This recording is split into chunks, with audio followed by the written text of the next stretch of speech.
Muito bom dia para você, meu irmão, minha irmã.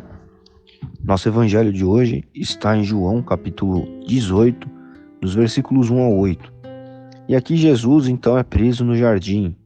Judas se reúne com todos aqueles fariseus e outras lideranças judaicas que, por sua vez, convocaram o exército romano para prender um homem que eles alegavam ser um arruaceiro e alguém que não pagava impostos, etc. E foram atrás de Jesus no jardim, onde Jesus estava ali orando, onde ele costumava ficar com os discípulos, onde ele costumava levar os discípulos, e Judas, ciente disso, conhecendo o lugar, foi com esses homens lá.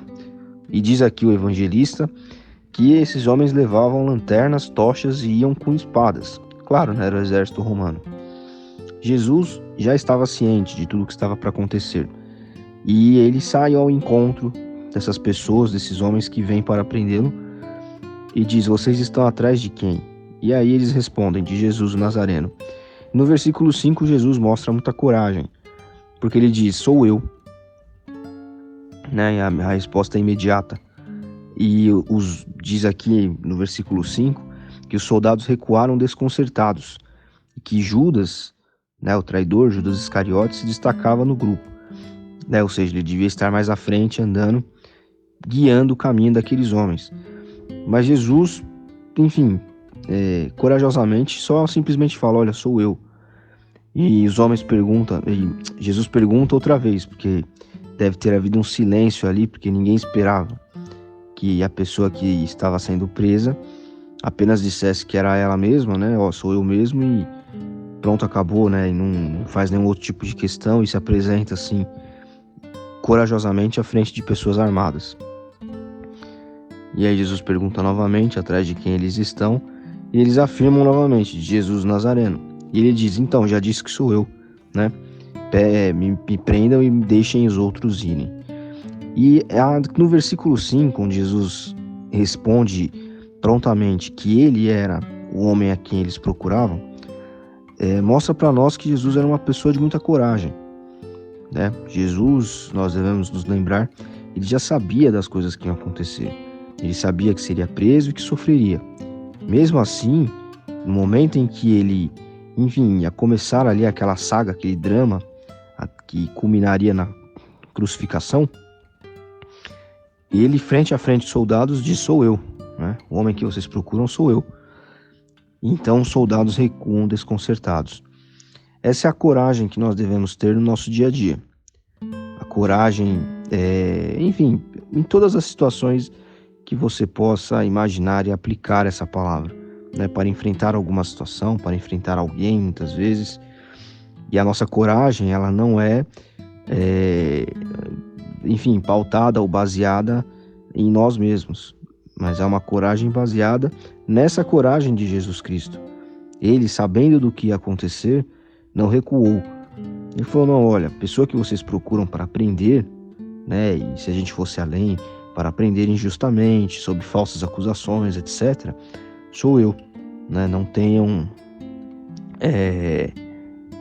Não deixem de fazer o que vocês vieram fazer.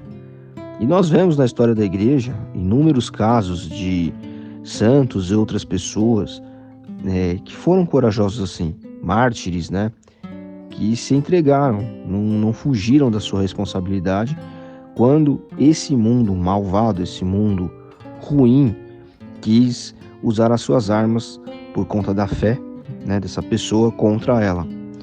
Então, Jesus ensina para nós aqui a coragem. Tenha coragem, enfrente a situação, coloque tudo nas mãos dele, mas não falte à sua obrigação, não falte ao seu lugar.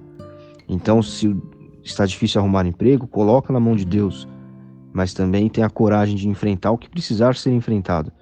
Se você precisa vencer uma doença, coloque sim Cristo à frente, mas tenha a coragem de enfrentar isso, de tomar todas as providências para, junto dele, resolver a situação. Se alguém te persegue, coragem, peça sabedoria, força, mas tenha coragem de se colocar firmemente na sua posição. E para todos nós vale a coragem para assumirmos a nossa fé, Cristo nos encoraja. Então peça sabedoria, prepare-se, né? Estudando, sabendo no que você crê, por que você crê, em quem você crê, e coragem para enfrentar este mundo aqui, porque o cerco está se apertando contra os cristãos.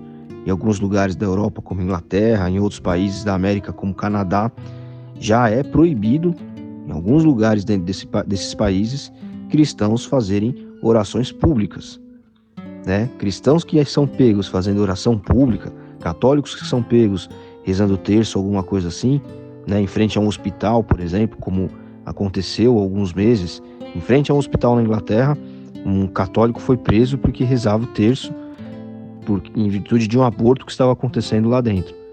E ele estava quieto, parado. No Canadá, essa semana que passou, uma pessoa,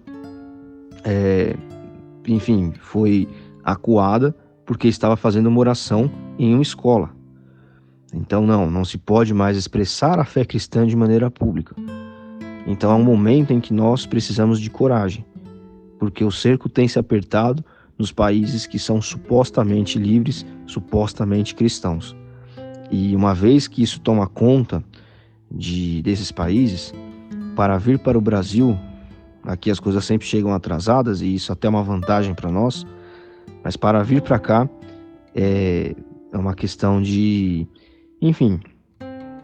tempo, realmente. Então, nós precisamos de força, de coragem. Em outros lugares, como na França, há um favorecimento, muitas vezes, de cultura e de costumes muçulmanos, mesmo com tudo o que envolve a crença deles que nós sabemos, e cristãos sendo impedidos de exercerem a sua fé. Existem pausas, inclusive, para o Ramadã, né, que é a quebra do jejum muçulmano, e outras coisas. Enquanto isso, os cristãos estão sendo proibidos de orar, de rezar publicamente. Isso é o início de um momento em que nós precisaremos de muita coragem para exercer a nossa fé. Então baseie-se em Cristo. Baseie-se aqui nesse exemplo de coragem, de virtude. Deus abençoe você. Até amanhã.